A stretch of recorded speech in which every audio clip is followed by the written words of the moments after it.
What's up YouTube, it's the one and only Legend of Winning, aka Low, and I'm back with another video. Now, over the past few years, I've seen a constant theme amongst the basketball community that tends to rely heavily on statistics. Now personally, I don't have a problem with numbers, I don't have a problem with statistical measurements. However, there has to be some understanding and context that has to be implied when we're having these conversations, especially if we're relying on stats and numbers.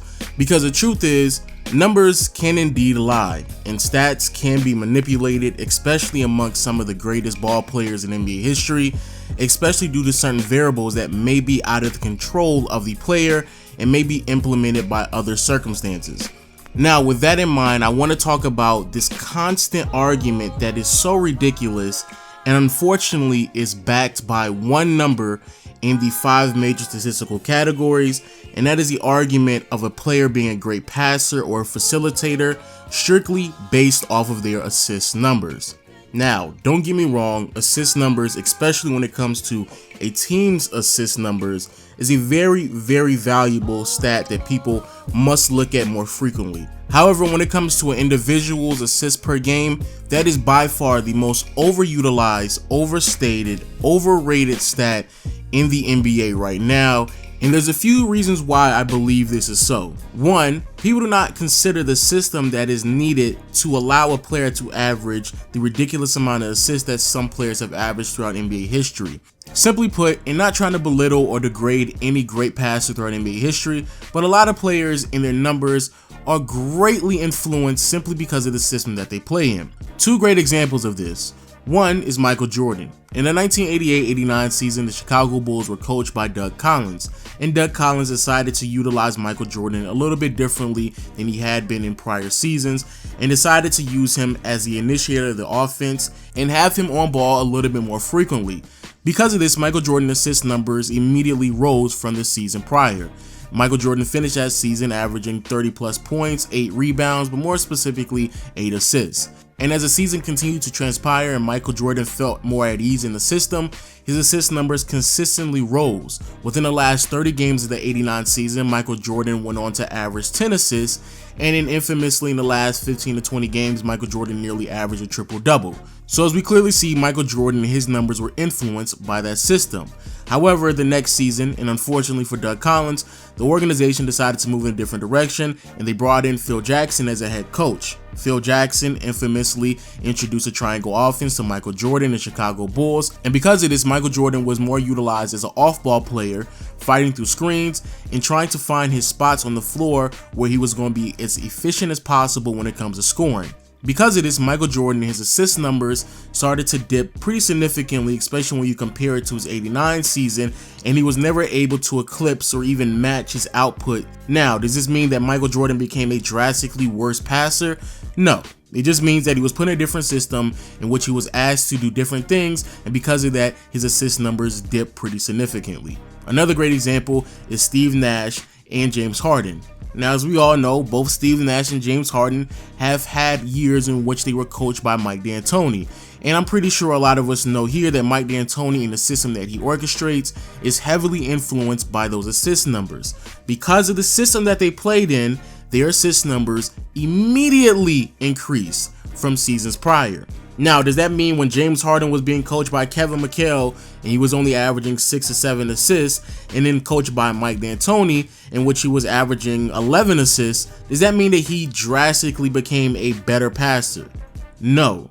Mike D'Antoni just introduced a system in which it helped and aid James Harden and Steve Nash assist numbers so much so that it changed the perception of the player in which they were. But if you already knew James Harden and Steve Nash before Mike D'Antoni, we all knew that they were already really good passers. Which then brings me to my next point, and those systems flat out just don't win championships. You may be asking yourself, well, if that's the case, why is it that those systems are not utilized more often? Simply put, because those systems are inefficient when it comes to winning significant games. The only player in NBA history to average 10 assists during the regular season, 10 assists during the postseason, and go on to win a championship during that same year is Magic Johnson. The reality is that system that is needed for an individual to have inflated assist numbers all that does is allows that player to statistically look very, very good. However, the team's success tends to suffer because statistically that player is wearing such a burden on their shoulder, and normally they can't keep it up all the way through the playoffs. And also, and this is just a theory of mine, when you have a system like that, such as John Stockton with Karl Malone, Steve Nash with Amar'e Stoudemire, James Harden now, even earlier in Isaiah Thomas's career, it's very predictable, which thus means that it's easy to stop, which also leads into them not having the type of success that they're supposed to have simply because of the system that is in place with them. Again, great example is Isaiah Thomas. In the early stages of Isaiah Thomas's career, he was putting up ridiculous assist numbers. We're talking about 10 to nearly 14 assists per game on a year-to-year basis. However, the Detroit Pistons were not winning no championships in the early 80s whatsoever. It took until Isaiah Thomas and the Detroit Pistons decided to change their offense, and unfortunately due to Isaiah Thomas statistically, his assist numbers dipped from 10 assists to 8 assists. However, he did become much more of a thorough off-ball threat. He allowed Joe Dumars to take more responsibility offensively, became more defensive oriented, and they went on to win a championship. So if you look at the style of play or the system that is needed to average 10 plus assists or 9 plus assists or a ridiculous amount of assists, it's not necessarily the greatest system to function in because it never really leads into a championship. And again, I think, just in my theory, it's simply because either A, the system is set up to where the point guard or the ball handler is wearing too much of a load on their shoulder, which is why Chris Paul openly admitted recently that he wanted to be on a team with another ball handler, because every single year Chris Paul ends up getting hurt, and I don't think that's a coincidence. Or B, you have everyone else on the team heavily relying on one player, which thus makes it easier for the opposing team to stop because you become extremely predictable.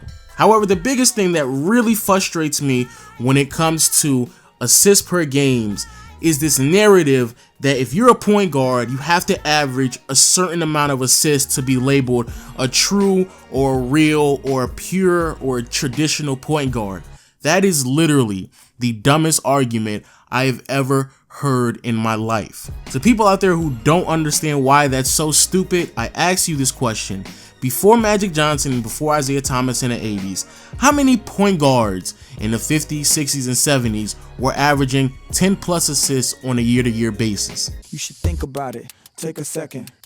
That answer is one man, and that's Oscar Robertson. However, if you look at all the other guards in the 50s, 60s, and 70s, some of the originators, the trailblazers, the groundbreakers, such as Dave Bing, Bob Cousy, Jerry West, Nate Archibald, Clyde Frazier, you will clearly see that none of those players were consistently averaging 10 plus assists. Matter of fact, majority of them were only averaging 5 to 7 assists. So how can you say what a true point guard or a traditional or a pure point guard is if some of the pioneers of the point guard position was not averaging 10 plus assists on a year-to-year basis? The truth is, we've always had 20 to 30 point scorers at the point guard position that were only giving you 5, 6, 7 assists.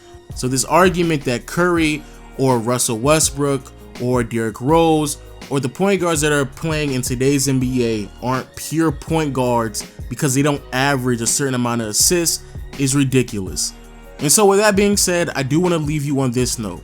When it comes to assists per game, and when it comes to really any stat whatsoever, I do believe context has to be implied into the conversation, because without it, a lot of people tend to mislabel and misjudge certain players throughout NBA history.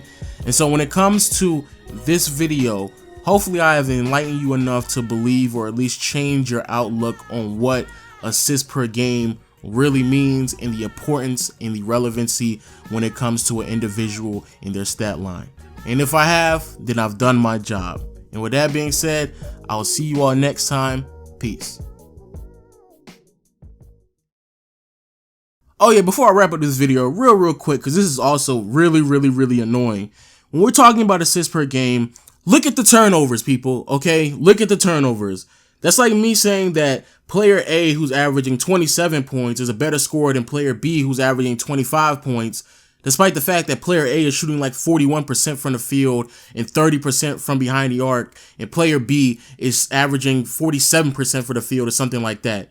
If you're not looking at the turnovers and you're not looking at the efficient way of which they're passing, then how can you sit there and say that when it comes to scorers, that player B is a better scorer because he shoots better from the field despite the fact that he scores less points?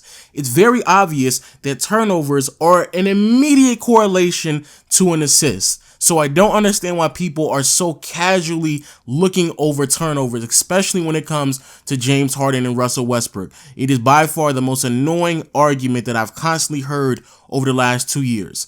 The turnovers are very, very important, especially when you're talking about those two players in which they've turned the ball over at a historic rate. So please look at the turnovers as well, people, because I don't know why people overlook that. But I'll see you all next time. Peace.